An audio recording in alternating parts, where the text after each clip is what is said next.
like to call this regular council meeting of the Sun Peaks Mountain Resort Municipality to order. It's 3 o'clock on Tuesday, January 13th, and acknowledge that we live, work, and play in the traditional territories of the Secwepemc people. Do we have any late items to introduce today? Nope. And can I get a motion to approve the agenda as circulated, sorry. Councilor Rankin, second by Councilor Kimmel, all in favor? Under 4.1, we have the regular council minute meetings from December 16th. Can I get a motion to adopt the minutes? Councilor Rankin, second by Councilor Kimmel. Any errors or omissions? Seeing none, all in favor?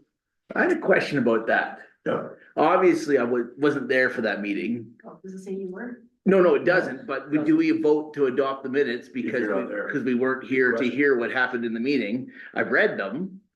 But I can't verify that they are correct because I wasn't here when they were. Well, I mean, if you didn't vote on them, it'd still be a vote in the affirmative. Yeah, no matter So what. I think it's okay. Okay, I've never had that question though. I don't know. Every now and then he's got to. It's fine. Probably couldn't move. Okay, well, yeah, I was thinking about that this afternoon. That's 4.2, make a motion to adopt the public hearing minutes for December 16th. Councilor Kimmel, second by Councilor Rankin, and there's errors or omissions. See none, all in favor? Okay, excellent. It's done. And moving on to 5.1, reports. Nothing really to report myself, other than the fact that we've got a community meeting tomorrow with the Squad Secwepemc New First Nation. Looking forward to that. And move on to 5.2, 2.1, CAO's report. CAO Kevin. Thank you very well. But at the last council meeting of 2025, council approved your 2025-2026 strategic plan outlining your priorities for the remaining term. The strategic plan is now available on our website on the council page, and we encourage members of the public to read it. The plan provides guidance to staff for establishing an operational plan that will be focused on council's priorities. So the operational plan that staff will work on will identify projects, programs, and initiatives that align with council's strategic priorities to ensure that we're directing our resources and efforts on achieving those specific priorities. And staff will bring quarterly reports on the operational plan to report out on about this. Just an update on 2025-2026 arena operations. I don't know if council's noticed, but we've had a really strong winter season at the Sun Peaks Arena with public skating and tournaments. I'll follow up at a subsequent meeting with some statistics and comparisons from previous years. But I really just want to acknowledge the leadership of our public works and recreation supervisor, along with the efforts and customer service focus of our arena staff. Because this has really been a season, at least in my time here, of seamless operations for the most part. And we've received nothing but positive feedback from guests and users, and that's in large part to the dedicated staff who work and take care of the facility. An update on the short-term rental review. As council knows, our Director of Development and Community Services will be presenting the final report along with staff recommendations for council's feedback and input at an upcoming committee of the whole meeting this month. Once we have that meeting date confirmed, the meeting date, time, and agenda, of course, will be posted on our council meeting calendar on our website. Just an update on the health center. Well, we don't have a timeline for reopening of the health center yet. We recognize the anxiety and concern the lack of health services in the community is causing. Certainly, we've been getting many emails and phone calls asking for updates. We have made and continue to make getting the health center reopened as soon as possible. While I appreciate that messaging is probably not helpful, it doesn't change the situation. The community obviously just, of course, wants to see the health center reopened. It's not a simple and straightforward process. As council knows, there's some complexities. But both parties, the municipality and the future operator, are committed to working through those and moving things along as quickly as possible. As soon as we have an estimated time of reopening, we'll communicate that. Anybody have questions or comments regarding CAO's report? Just quickly wanted to touch on definitely on the arena operations. I'd say this last, November, December, we're extremely busy, and just the activity in the village, and myself, I lost track of the number of positive comments I heard from users, and not just the users, but families that were here attending, about the quality of the facility, but in specifics about staff and the way the arena operates, the ability to, kind of pivot and accommodate. Super happy and it's only gonna get busier, I think, because of it, so thank them all for that, that'd be great. Staff department quarterly reports, everybody's had a chance to read through that. Councilors have any questions or comments specific? I do have one correction. Okay, go ahead, Chief. At the start of the fire department report, membership on the second, column should have been, October to December. Okay, awesome, good. Anyone? No, is there just, sorry, go ahead. I just wanted to say thank you for getting us a bit more information on some of the bylaw infractions. I think we're kind of sort of getting to a spot that actually gives us a little bit more, maybe a few more tweaks I think about, but it's getting a lot closer to actually giving us some actual information on the bylaw reports. Thank you. Just a quick question for you, Director Albert, just regarding the, under the short-term rental issues complaints. The one towards the bottom of the section, it talks about excessive vehicles parked overnight. It goes on to say, following this issue, the owner of the property has worked to improve on-site management of the property. I'm wondering if we can get some sort of understanding. I just made a note here, does this short-term rental have an on-mountain manager? In other words, is this an absentee owner self-managing with an OMC? Or is there, is it actually being managed by a company on the mountain? So it was previously being managed by the tenant living upstairs. And there appeared to be maybe a bit of issues that were, maybe not necessarily coming our way directly, some of them were over the years. Okay. So when we got involved on this issue, we talked to the owner, she was very upset about getting the complaint, more so it happening and upsetting her neighbors, less so kind of on our end. And she fairly quickly took the steps to say, okay, maybe this isn't the right path for this rental, and she got in touch with a professional management company that's in town. I met with them about the property and kind of our bylaw expectations, but even kind of the next level that we'd like to see from them and how they manage this. And they seem very receptive. We'll kind of monitor progress as it goes, but I'm hopefully optimistic that it's gonna be in a much better place. Awesome. Do we need a motion to adopt the reports? Sure, Yeah, can I get a motion to adopt the CO's reports in the staff quarters? By Councillor Dye, second by Councillor, sorry, no, you have a question? Just, is it separately or together? Are you Do doing? I need to move them separately or can I move all the reports as one? Because they're different rooms. Oh, just as one of staff. Just one, reports. okay. Yeah. And the seconder? So do So no, just, so you're asking if you need to move the CAO's report as one and then the staff reports as another? and if not, do we do the cost, the pipeline? Oh, that's just that's not considered a staff report. It is too, you're right. So do we do that first and then do the whole thing? Yeah. Good. Sorry. Thank you. I got jumped ahead. Mike, so the staff reports under the staff report, that's Yeah. the main heading. So each report under that is separate. So yes, you would make a motion for each one separately. Gotcha, okay. They're separate in distinct. Do that at the end. So under 5.23, we've got the water pipeline cost update information from Director Burton. Go ahead. Okay, so I have some numbers to share. Let's start with positive numbers. We had an active construction site on the mountain for over 150 days this summer and fall and into winter. And through 150 or more days, we had 0 safety incidents or 0 environmental incidents. So it's a real testament to the project management team and construction team, the planning, coordination and communication that made that possible. Unfortunately, we also have some numbers that are not as positive in regards to expected final costs of the project. I do want to also highlight though that when this bid went out on BC bid, when this project went out on BC bid, we received bids in the range of 6 million up to almost $11.5 million just for the construction aspect of the project here. So it's a very difficult project to effectively cost out. We were lucky to get the one low bid that was reasonable. We've had a lot of success with that contractor today. So we take that again as another positive. If you get into the details of some of the reasons for the final cost being what they are, the first one would be just the time value of money. So the initial cost estimate was developed in January of 2022, did include a 5% annual inflation for 2 years. So that is to January of 2024. We didn't receive approval of the grant until April of 2024, so that put us into a mid-2025 construction season, so there was another 18 months there to add. In addition to that, the real cost of construction rose a lot faster, 5% per year through that time period, so that $6.25 million estimate. If you look at that with that additional time and the increase in costs for construction over that time period, realistically, an apples to apples comparison that's really a $6.75 million estimate. So there's $500,000 there. I do, however, have to give the engineering team that put the construction estimate together some credit.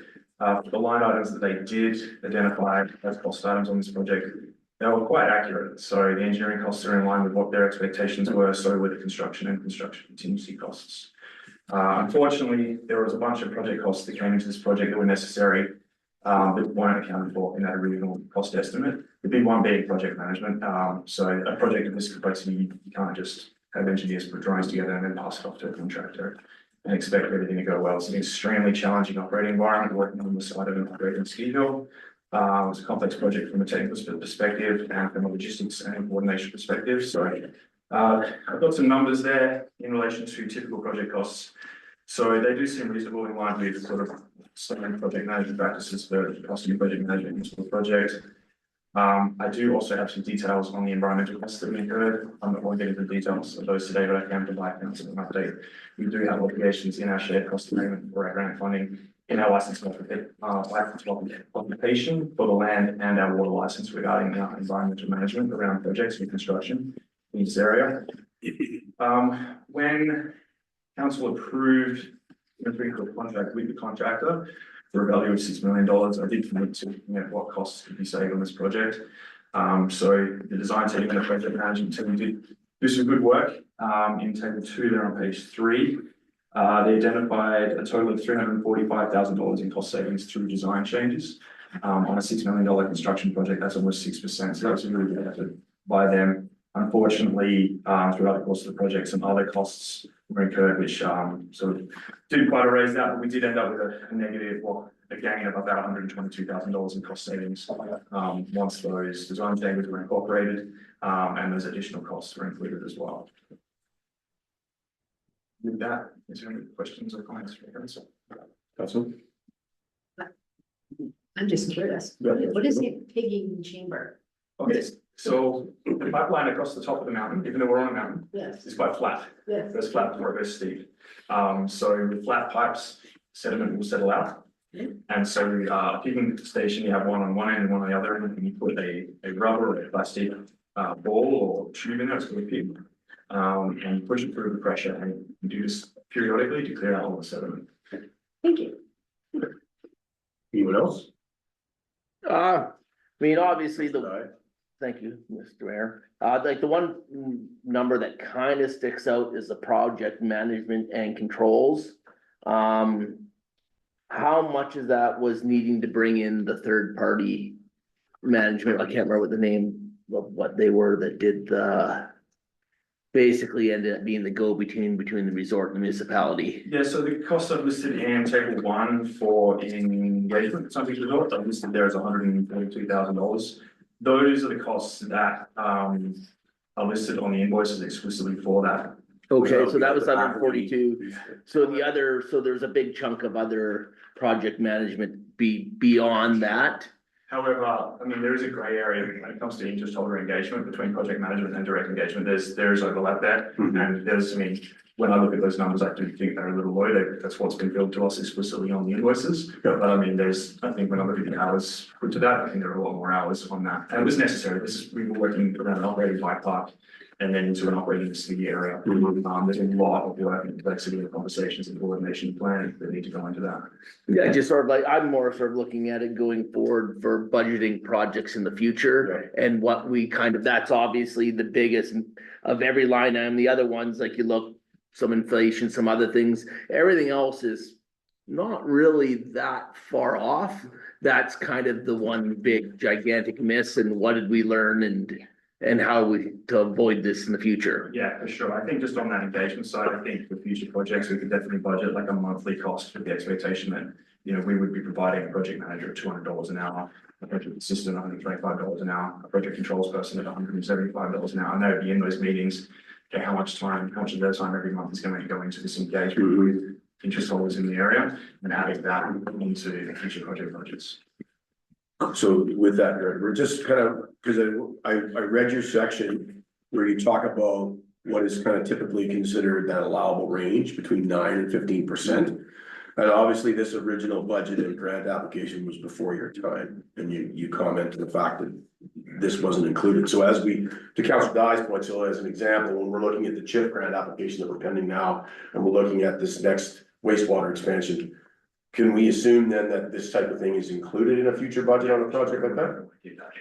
So it also depends on the complexity of the projects. So I mean, the CHIF project or the projects in that CHIF application, they're a lot simpler in complexity. It's just us in that area and we're just moving dirt from point A to point B. So it does scale with that a little bit. You know, we're certainly not working around mountain bikers and skiers and patrollers trying to do their summer maintenance. So you're saying then, I guess, is that in a scenario like the wastewater project, which is more contained and we're quote unquote more in control of the environment, we would allow for project management, but the percentage might be a lot lower than say a project like this. For sure. Okay. There's, if you look at that link that I've provided there, it does also say that the percentage of project management costs on projects are smaller, are larger on smaller projects, because there's that sort of foundation that you need, and you get to a point where adding more project resources doesn't sort of correlate with the cost of the project when you get into the tens and hundreds of millions of dollars. It's sort of like, you know, as a percentage of a $1 million project, it could be a higher percentage, but the overall amount would be, Just one. Okay. Any other questions, comments, Council?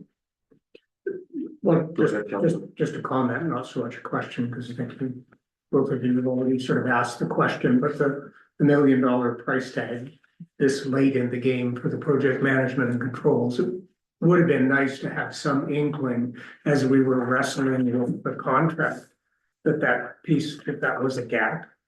And just, you know, maybe as we look to the future, let's just make sure that we don't let those gaps sort of fall by the wayside, because it would have been much better for us to be wrestling with that and acknowledging going into it that we were already short, as opposed to having to deal with it kind of at the tail, even though we're not at the tail end, but having to deal with it at the tail end, and then it looks sort of like a surprise, but in reality, we knew that there were no project management costs included in that grant application. they're very fair comments, Councillor. I will say that the most expensive months for project management occurred after we entered into the contract with the contractor. I don't think anyone fully understood how complex that construction period would be. I just have one more question, just about the final price tag and stuff. We obviously have to go in and do the valves. Are we confident that we've accounted for how much the valves are going to cost in this final number, or is there going to be like, oh, there's another 100,000 to finish the valves? No, the cost of the purchasing the valves is included in these numbers, and the cost of installing them is included, and it's absent any major delays, you know, versus when that was pitched to us in June of last year. I don't see any major changes there. Okay, so you're assuming then, as our discussions before, we're probably looking at sometime in the slowdown of April to do that work and bring the system online. Yeah, there are three scope aspects for next year. One is making that final connection. Then there's the installation of the micro hydro, which has been ordered. I saw that. It'll be due here July. We'll install it, and we also have some electrical work to do right at the top of the pipeline there. And that's going to happen later because of the smoke will be up there until later, mid to late June. So yeah, Councillor Wright. Just sort of on the financial implications, just kind of wanting to make sure that, so we're dipping into municipal reserves and surplus to the tune of 35% of the overrun. There's no other surprises there in terms of that bigger budgeting picture where other projects are reliant on those reserves? no, I think the committee of the whole, when we looked at the budget, I think we had estimated 7.8 million for this project. So now what are we at? 8.3, so another 500,000. So on the municipal reserve side, that would be 150,000. Okay. 75,000. Awesome, thank you. Okay, can I first get a motion to adopt the CAO's report? By Councillor Timmel, seconded by Councillor Dye, all in favor? A motion to adopt the staff department's quarterly reports. Councillor Kimball, second by Councillor Dye, all in favor? And then finally, the water pipeline cost update report, motion to adopt that. Councillor Dye, second by Councillor Kimball, all in favor? Excellent. Okay. And we go on to 5.2.4. Mayor Rain, this is, I believe the application for one of my employees, so Okay. I'll step out for the moment. Oh, Yeah.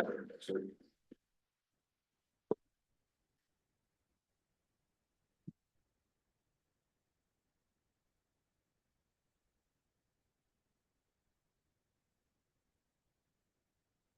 Just for the record.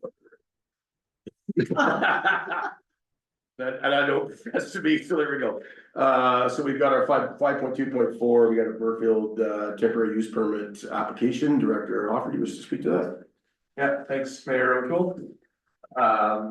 This is a quote unquote new TUP application for a property that has been renting the suite out for the last, I guess, 6 years. They had a TUP, they went to a renewal, and now they're wanting to continue the use. And because we're kind of in this gap of the short-term rental review being done and kind of the policies being put forward to council for review, and then moving along the procedure to get those changed, and previous way of things were being worked on and done. Their TUP is going to be expiring mid-February, so I just said, hey, look, reapply for a TUP, for new TUP, and we'll do the process this way, just to bridge that gap a bit. So it's a one bedroom suite. They only want, I believe, 2 people in there. And we conducted the inspection, life safety inspection, a couple minor issues that were quickly solved. The property looks like it's in good compliance. There were no recorded issues in our bylaw files. And our recommendation is to approve the notice for the TUP. Okay, excellent. So I have a recommendation that council authorize distribution of notice of intent to consider a temporary use permit number TU 2025005 for 13228 Burfield Drive. Can I get a motion, please? Councillor Kimball, seconded. Councillor Gillespie. And discussion. Councillor Reagan. I do have one question just on the moratorium.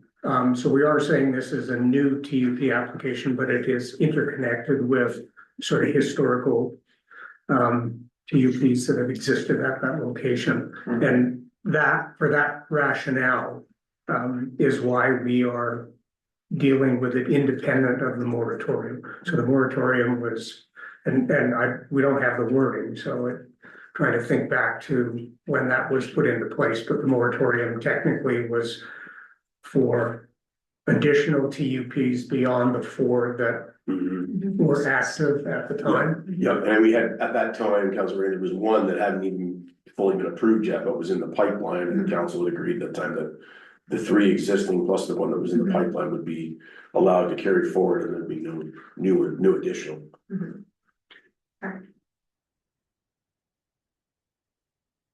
Any other questions? You nailed it. Okay, all in favor? Okay.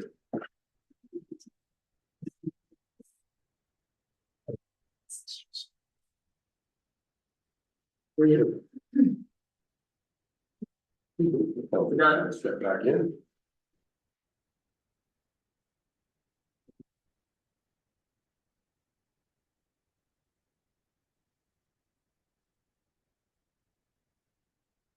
Okay, now we're moving on to 6 bylaws, 6.1 delegation of authority bylaws. Ms. Mayor O'Toole, administration is seeking 3 readings of delegation of authority bylaw number 232/2026.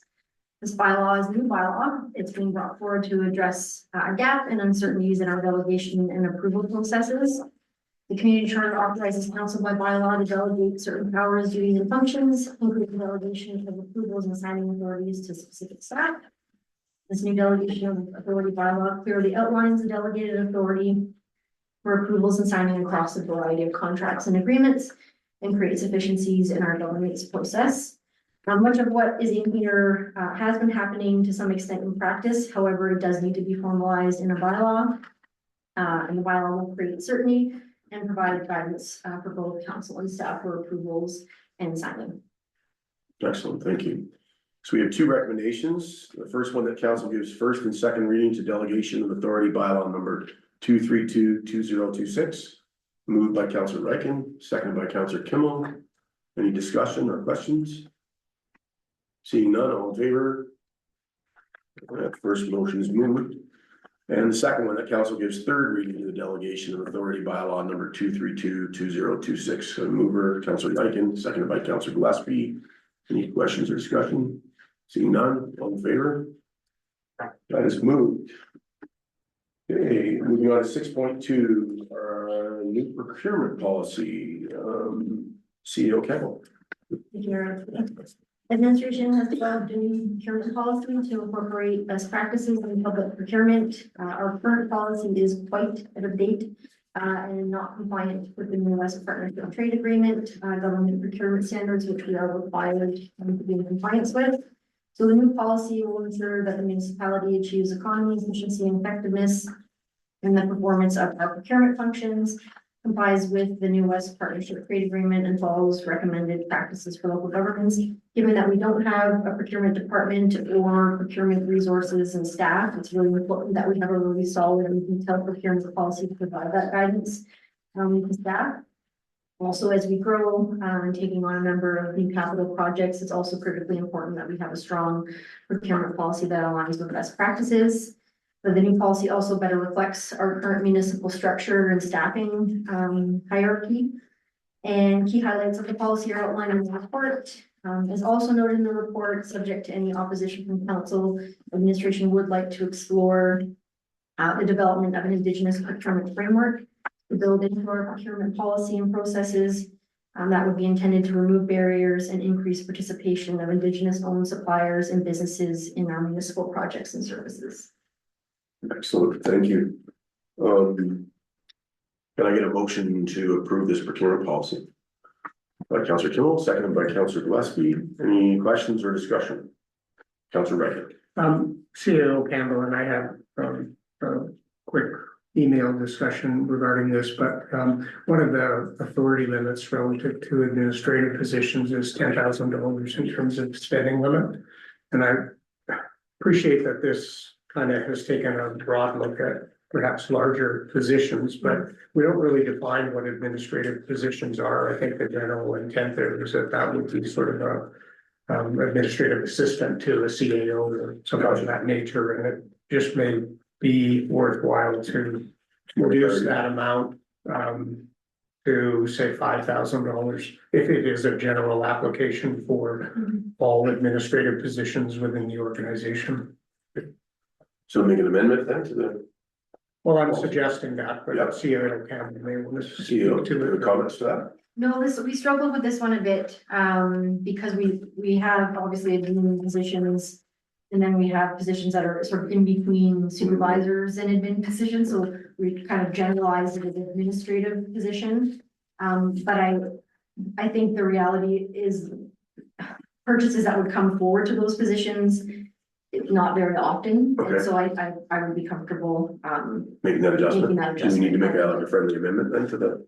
sure, yeah. Okay, so friendly amendment to the procurement policy number 34 to change the administrative authority from 10,000 to 5,000. And that's fine with the mover and seconder. Okay, And any further discussion, Councillor Dodd? yeah, I'm just still trying to wrap my head around it a little bit, obviously, so if it's in the budget, we've approved it. But when we're talking about, I mean, I get we need to sign and move things on, but $500,000 is it's a very large number. To not have it kind of come back to at least a final run through, or here's the two bids, this is the one I want to go with. It's up to council, this reflects best practices in our local governments. Do you have a recommendation or a suggestion? It's just to me, it just sticks out as, I mean, a lot of these things, I mean, I guess it's kind of more along how along the lines of this, we see this procedure goes. Obviously, I guess. If it has to be in the budget, it's specifically to that item only. Yeah, if I could, Councilor Guy, so pretend there's a project that's been identified in the budget and the cost is $450,000 for that project. Council's approved the budget, therefore you have approved funds of $450,000 to be allocated to that project. We award the contract, say it comes in at $440,087. So I'm essentially just signing off on and approving that purchase Okay. because council's already approved that allocation. You'll notice later on in the procurement policy at the end that any sort of, I guess, contract amendments that are outside of a certain threshold that is outside of the budget would have to go back to council. So if we find ourselves in a situation where there's a contract and all of a sudden, this is way beyond what council had allocated in the budget for that specific project, I don't have the authority to approve that cost increase. We have to go back to council. Yeah, I don't know if it just needs, to me, maybe it's just in my mind, just a little bit more specific wording saying. Approved this amount up to for specifically approved Budget, sure. items or projects, or it's like. It has to be, okay, we are buying this item and it costs $450,000. Not we are buying office supplies and we go out and we buy 6 new computers when we need 2, The procurement policy does have section 2.3, which states the authority for staff to proceed with the procurement of goods and services is up to their purchasing authority limits, so long as there is adequate funding within their approved budget. No. So if there's a way to move back.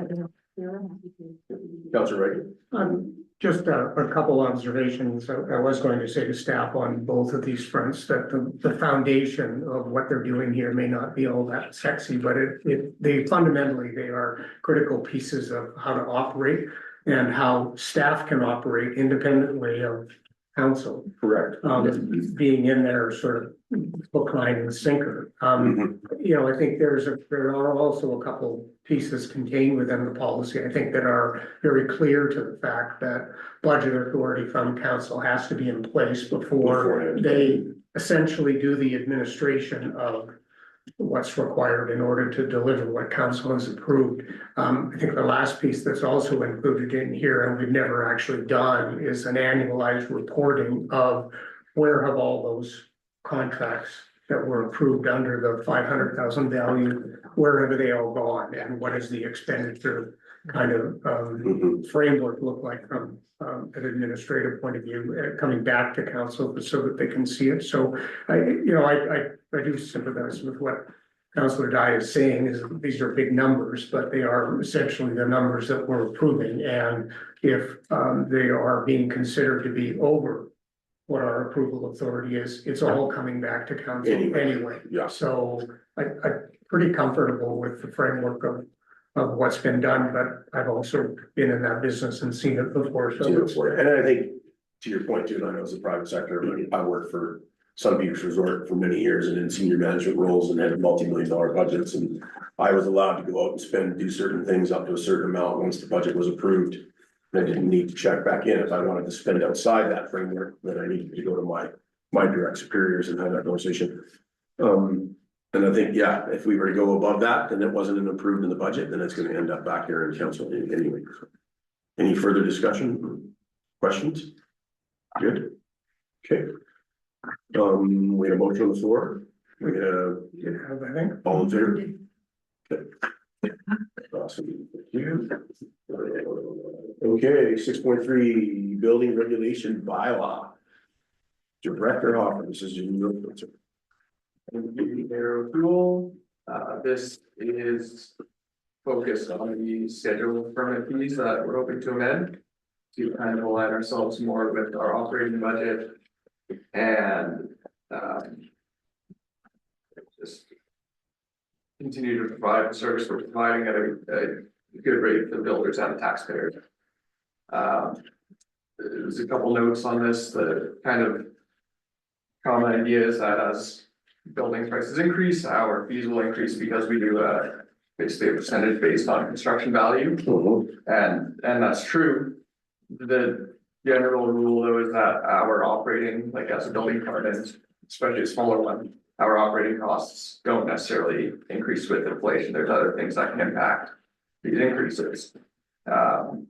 Provincial legislation downloading responsibilities to us, building code updates, more and more increases, more and more regulation, more and more things we have to review, causing slower and slower permit times, more times to take on in an approval, inspection times and all those kind of things just pile up. And, we took a look at where we stand with kind of the local municipalities around this, TNRD, Kamloops, a couple of the other ones in the interior. And then as well, we took a look at the other resort municipalities to figure out where we can align ourselves. Currently, we're definitely more in line with the TNRD and city of Kamloops. There are definitely some municipalities, not super close, but around in the same kind of style of building where we are, with a bit more elevation, stuff like that are much higher, and they've increased their fees much higher. And there's a lot of resort municipalities that are kind of in line with the direction we're supposed to go here. We went back and forth on how much we wanted to propose an increase and settled on these numbers because we didn't want to. I mean, we didn't want to go, almost like 100% increase because we felt that would be just a lot for the builders to bear. Yep.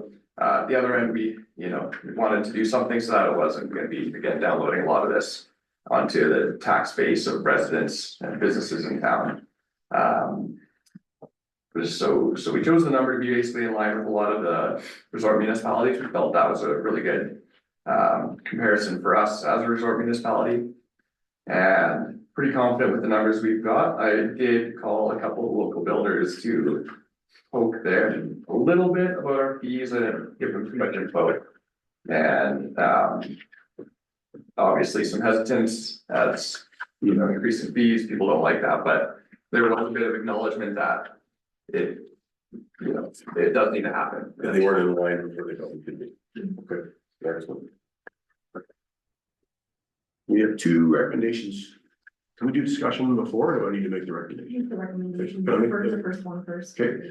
So recommendation one is that the Sun Peaks Resort Municipality Building Regulations Amendment Bylaw number 2332026 be introduced and read for a first and second time. Again, mover Councillor Ryken, seconded by Councillor Gillespie. Discussion, questions at this time? No, seeing none, all in favor? Sorry. Oh, no, go ahead, Councillor Gillespie. So I understand the course, the path here, that we're taking here, and why we, looked at Revelstoke and Summerland, as comparables. When we look at Kamloops and TNRD that we're next to and surrounded by, there's quite a discrepancy.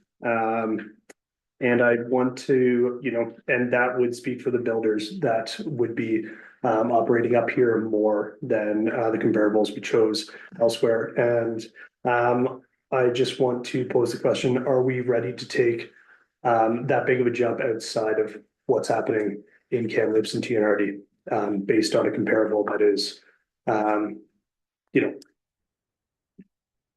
pretty far away?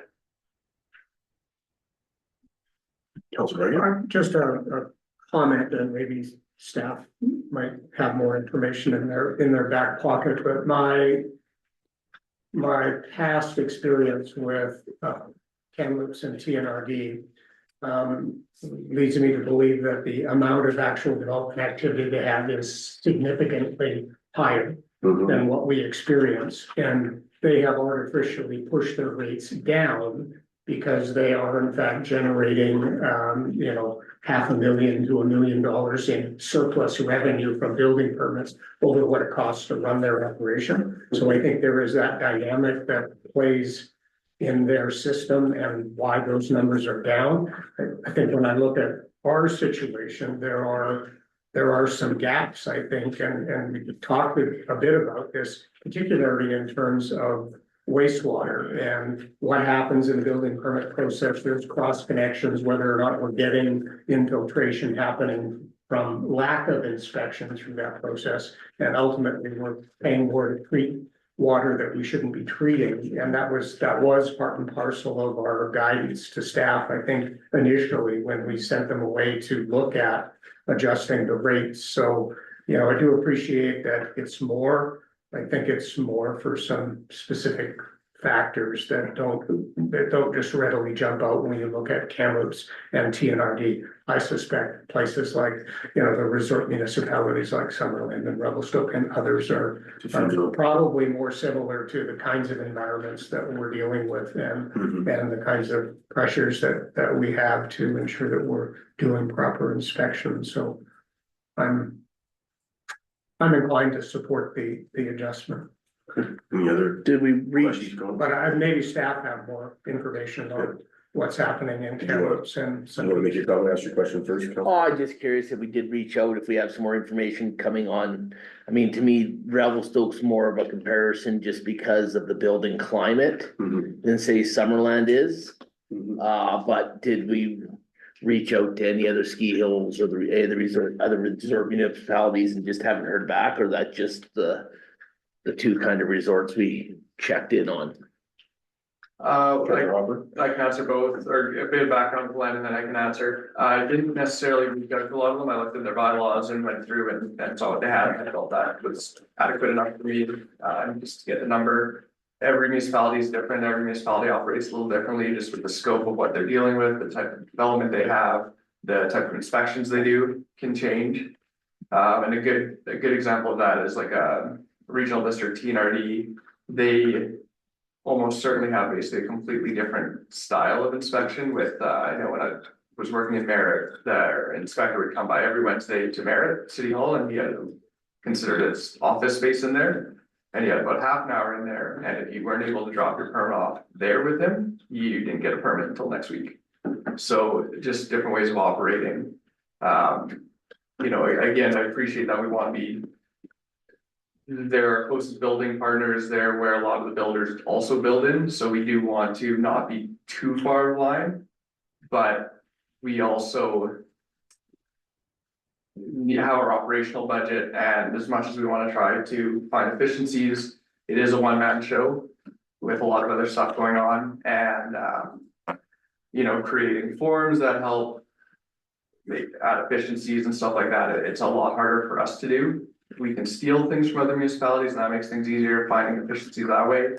I'm really hoping that the permit hub will save us costs in administrative burden with a lot of, you know, bring it in and it's just in the portal and it's easy, and we don't have to worry about maybe potentially other hours or other staff hours involved in processing those. And so we are looking for efficiencies. It's not just, you know, oh, we need more money, let's raise the fees. But it is a very unique situation here compared to Kamloops and TNRD. Councilor. One more question for Director Hopper. You may not know this off the top of your head. When were the ones we used for comparison, when were they last updated? The other municipalities. Yeah, I have a good idea off the top of my head, don't quote me. Kamloops did their building bylaw recently, but I don't think they actually did anything with their fees recently. I think that was a bit separate. TNRD, I can't remember. Summerland was very recently, within a year and a half. And Revelstoke, I think, followed them. I'm just for context, I'm asking because we've been hearing a lot, especially in the other resort municipalities, that the provincial government has basically turned around and said that, hey, for your projects, you guys need to start finding your own money. And I'm just kind of curious, like, we're looking at doing this. You know, we could be looking at doing this year and getting some comparisons, then they're going to turn around in 6 months or a year and be changing theirs, because I think you're probably going to see a pretty dramatic shift among a bunch of municipalities going, this is costing us too much money to do. So, yeah, I could definitely, I can see where Councillor Gillespie is coming from, but I think we have to make a decide, are we putting some of these things onto these fees, or where are the taxes or fees coming from? I think this is sort of our strategic planning. We still don't have an actual plan yet on where coming down from staff on how we're going to raise this extra 300,000-400,000 a year. I mean, it is tough to make these decisions because we don't have a plan yet. We have an idea what we want our plan to be. We've talked about our plan, but we don't have it yet. Councillor Reagan? Well, and just to Councillor Dye's point, I think we have historically run the not a risk, but the problem of not kind of continually addressing these types of things, and so we end up playing fee catch up, right? Our fees have not been adjusted for many Yeah. years, and then all of a sudden Absolutely. we're kind of in the shock territory where we're going, we should have changed that 3 or 4 times over the last 10 years, and we didn't. Yeah. And that's part and parcel of what we're also seeing here to some extent. Councillor Gillespie? Yeah, I guess, to be a little bit more eloquent, my concern comes from, as we've seen, taking aside the BC Builds project, building in Sun Peak slowing down is now the time for a jump when, the goal is to have projects come in, to be open for business, to be the place. Just as we weigh those things, that's my concern. Good point. Councillor Kimberly? I would have to, I would say that I agree with Councillor Gillespie. I'm not sure that would make a pronounced difference in terms of whether or not they're going to build here. Because I think that the slowdown is not based on things like these fees in general. I think it's based on much bigger ideas, bigger concepts. And I look at this and I think, things like the TNRD is maybe considerably lower, but they have less restrictions on buildings in many cases, so they don't need this types of inspections, the types of things that, we are, we have a lot more going on, and I think that creates a need for perhaps more, we have to pay for what we need to do. And a smaller pool, that was the other thing that Director Burton, you had a comment? Yeah, just in response to Councillor Gillespie's comments there, which I think are very fair, but you can look at the other side of the coin is that there could potentially be missed opportunities. If we had updated this bylaw a year ago, we would have incurred a lot more revenue as a result of the BC Builds projects. And I would just say as well, Councillor Dye's point, you and I sat, since it went out 3 years ago almost, when we did the review on business licensing. And that hadn't been updated in years, and that was a big gap. And to Councillor Wright's point, this kind of thing probably needs to be, rather than waiting and doing big increases in a big lump, is a more consistent kind of gradual raising of rates over, every couple of years in order to kind of facilitate keeping that right now. Go ahead, Director. Interesting bylaw I saw was the city of Merritt baked in about 3 years of increases as well. So they had an increase and then they had another couple, half a cent increase or half a dollar increase kind of for the next 3 years in their bylaw. Yeah. So that could be something we look forward, or we like at doing. Like stepping Small and stepping in. Well, It's going not all at once. half or 3/4 of this, and then, is it something we can put in? I know there's work to it, but should we be looking at like all of our fees and charges and business licensing? Should we be looking at like putting it into the bylaws that it's going to be reviewed in two years, that we don't end up leaving these things 10 years? Councillor Dye, Director Hopper and I have talked about that, like using the example of Merit, because oftentimes if staff are getting busy, that stuff can get overlooked, and then it's like, oh, we haven't updated our fees for our business licenses in 3 years, and then you see that, to Councillor Reagan's point, substantial increase. So we are doing a substantial review of our fees and charges in general. It was felt there was a need to bring this one forward now. But we will be working with our Director of Finance and our finance consultant on doing a review of all of our fees and charges and building in, subject to direction from council, building in those moderate increases over the X number of years so that we don't have to keep remembering to try and bring it back. Councillor Reagan? Just to that point, I think that's probably something that should be identified in your operational plans that support council's strategic plan, and not so much a mandatory requirement in the bylaw. So, I think staff have some pretty good direction from us, around the fee issue. They can build that into their operational plans. Councillor Gillespie, do you have like a specific thought on the amount? Like, I mean, I think there needs to be a sizable jump. It has been done forever, but is there any specific numbers that you sort of? Yeah, I mean, I would like to see it less, and then an increase in 2 years, sounds. Good, I just, my feeling is that we could be on the cusp, of attracting some projects, and. I don't, I hear the room, I don't think that this would be the point, I just like the idea, the perception that we are actively trying to attract the projects, and I don't know if a 50% jump tells that story, so, yeah. A proposed number, I would go 25% increase, but I think I'd be more comfortable with that. Anybody else? I'd be happy to go somewhere between the 25 and 50. What's your number, sir? 36. Good, Councilor Wright. Mr. Mayor, I think we run and I think it is our role, we're supposed to look at the bigger Yeah. picture and kind of weigh all of this stuff, but we run the risk of also meddling in some pretty decent foundational work that the staff have already done to get us to this point.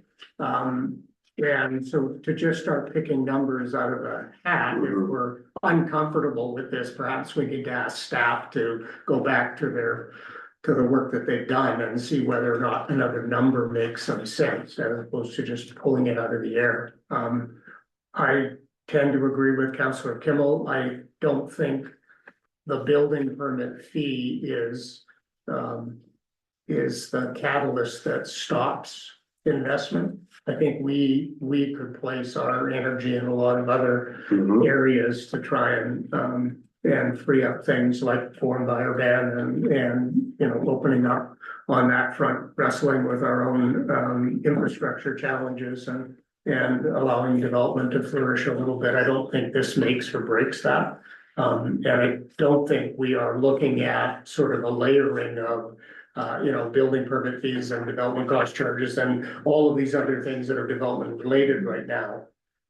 That would cause this sort of pile on and really have a dampering effect on what's happening in the community. So I'm happy with where it's at, but certainly anybody's at liberty to make a motion, I guess, and adjust things. Further comments, questions? No, on that note, I did, I will speak to Councillor Aiken's thoughts there. I do want to express my gratitude for the work that has been done. That was never my intent, just voicing my concern. Sir, you wanted to make any kind of a motion or request that I have to go back? I will make that motion. I will make that motion. I would request that it go back and be revised. Yeah, I would like to see the number drop. Yeah. Need a seconder on that? I'll get a second so we can discuss it a bit more. Okay. Maybe what I'd like to see is just, we get these things, just a few more comparisons outside the Kamloops and TD. I know, I see where we're coming from, that these are mostly, a lot of the builders that build here are the builders in Kamloops. But I mean, the only one I see that's kind of comparable to building where we are in a resort with the challenges and stuff we have is Revelstoke, and we are under Revelstoke on every single, well, not all the going from under 100,000 and over, we are actually under Revelstoke on those numbers. So if we were looking at it as more of a comparison, more than, as Councilor Reichen said, pulling a number of a hat, maybe if there was just a few more ski hill resort comparisons I'd be interested in looking at. So we have a motion on the floor moved by Councillor Gillespie, second by Councillor Dye, that staff go back and take another look at the comparables and add some more resort municipalities. Yeah, go ahead. The chart one there, building fee percent of construction costs, does include Kimberly, Roslyn, Tofino, and Vermeer Whistler. And that's, the cost of kind of that last step of the permit fee. And they are around, I mean, we would call it, $10 per 100,000. Yeah. And that's right around where they are, and our proposal is 9.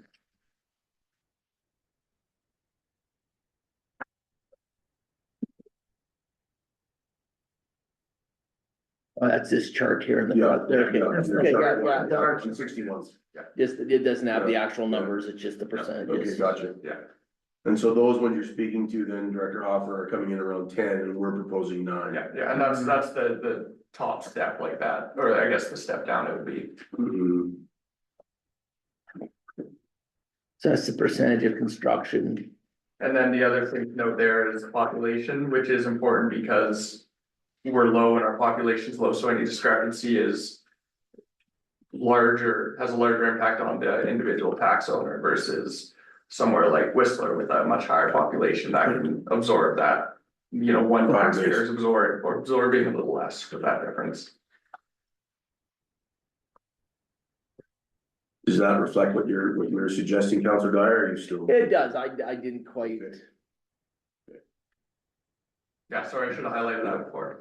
well, sometimes you get the charts like this, it's very, So the mover and seconder, do you still wish them to go away and look at that, or?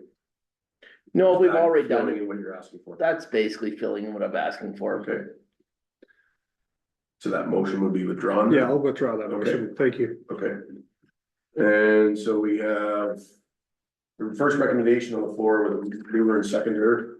That we give a first and second reading to this new building regulation amendment bylaw number 2332026. All in favor? Is that what you are? Yes, I'll join it. Okay, join it. Yeah, thanks. And then on the second one, we have the second recommendation is that Sun Peaks Mountain Resort Municipality Building Regulations Amendment Bylaw number 23320. I'm assuming that's a typo, should be 2026, is that correct? Yeah, be read for a third time, bring the mover. It's Councilor Wright, second by Councilor Kimball, all in favor? And so moved. Okay, excellent. Thanks for that, Director Roberts. Appreciate your explanation of the work there. Under 7, new business, we don't have anything, I don't believe. We're on to 8, correspondence and information. We have a series of letters here. We've got some further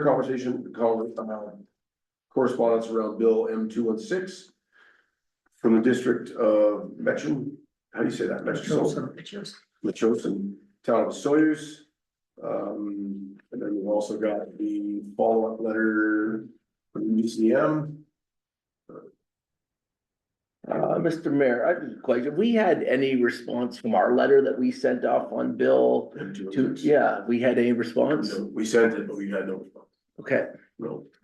I think they're getting inundated with. Well, Like we see some at every meeting. I'm There's wondering, gotta be hundreds. I'm wondering at this point, if they've even just sent out a chain letter response, or are they pretty much just, are they pretty much ignoring all these letters, or they? Yeah, The consultation- they might be. They extended the consultation on the bill, and so I think they're probably holding off on responding to local governments. Mhm. That there's still opportunities for local governments to provide that feedback.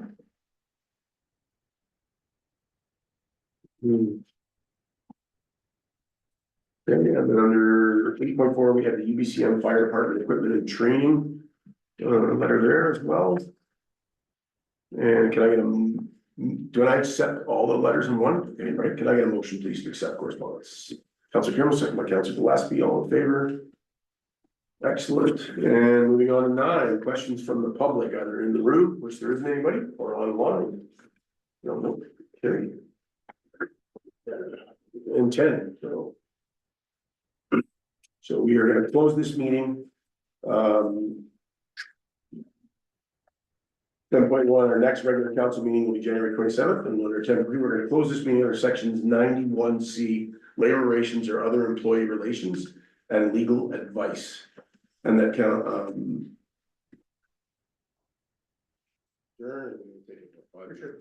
sorry, can I get a move? Moved, seconded by Councilor Gillespie, all in favor? Break.